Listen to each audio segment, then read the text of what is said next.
for anybody who changes his principles depending on whom he is dealing, that is not a man who can lead a nation.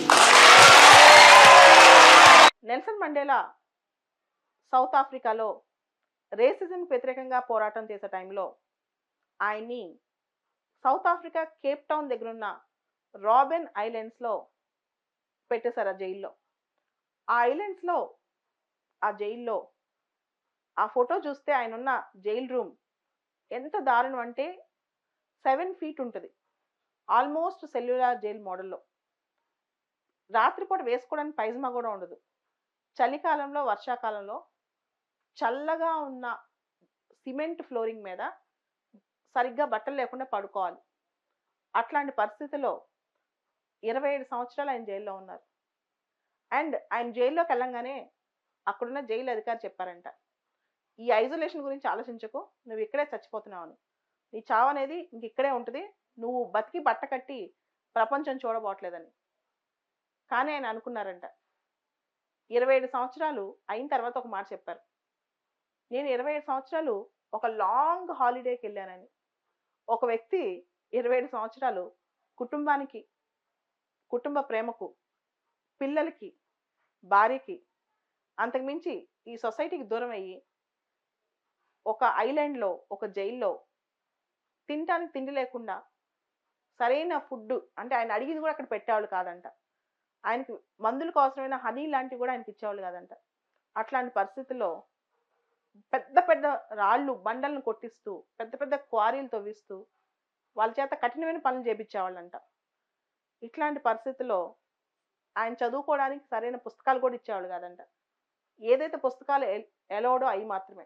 1-2 పుస్తకాలు ఆయన చదివి నేను చూశాను, Shakespeare books అలాంటివి.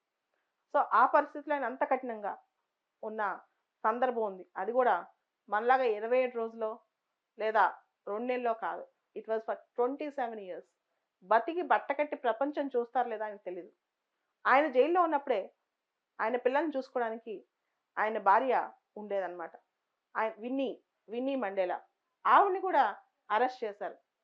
పిల్లల కోసం ఆయన ఒక ఉత్తరం రాశారంట, మీరు ఇంకా కొన్ని సంవత్సరాల పాటు ఎన్నాలో తెలియదు కానీ నాకు ఆర్ఫెన్స్ లాగా బతకబోతున్నారు, తల్లి తండ్రి ఇద్దరు జైల్లో అని. సో ఇటువంటి పరిస్థితి చూసిన తర్వాత, ఈ మహనీయుల కష్టాలు చూసిన తర్వాత, చిన్న చిన్న ఐసోలేషన్స్, మన ఇంట్లో మనం ఉంటాం, మన పని మనం చేసుకోవడం, అది పెద్ద కష్టమే అనిపించదు. ఆ తర్వాత నెహ్రూ గారి ఆటోబయోగ్రఫీలో చదివాను, ఆయన భార్య ఎప్పుడూ ఆయన కోసం బట్టలు సంచిలో సర్దుంచేదంట. ఆయన బట్టలన్నీ, ఆయన దుస్తులన్నీ సంచిలో సర్దుంచేదంట. దానికి కారణం ఏంటి తెలుసా? ఆయన ఎప్పుడు జైలుకి వెళ్తాడో, సడన్గా జైలుకి వెళ్తుంటే ఆ బట్టలు ఇచ్చేయచ్చని. జైల్లో కూర్చుని ఆయన ఏం చేశారు తెలుసా? పుస్తకాలు రాశారు, కూతురికి ఉత్తరాలు రాశారు. అద్భుతమైన పుస్తకాలన్నీ జైల్లోనే రాశారు ఆయన, నెహ్రూ గారు. ఆ తర్వాత ఆయన ఒక మాట అన్నారు, అసలు ఇంతవరకు నేనే చేయగలిగానా, ఇంత అద్భుతమైన పుస్తకాలు నేనే రాయగలిగానా, అవి ఎట్లా రాశారు నాకు ఇప్పుడు ఆశ్చర్యంగా ఉంది అని చెప్పి. అలానే గాంధీ గారు చదువు కానీ రచనలు కానీ ఎక్కువగా జైల్లోనే జరిగినాయి.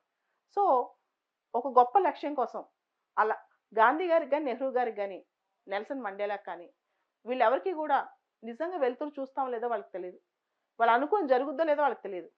కానీ ఆశతో, ఒక చిన్న హోప్తో మినుగుమినుగుమంటూ ఆ జీవితంలో జీవిస్తూనే ఉన్నారు. దానిలోనే ఆనందం అనుభవిస్తూనే ఉన్నారు.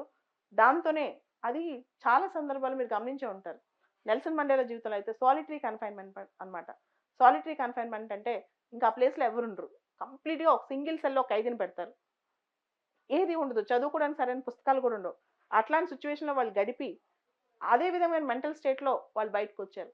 అంటే ఒకసారి ఆలోచించండి, వాళ్ళు ఎందుకు మహనీయులు అయ్యారో.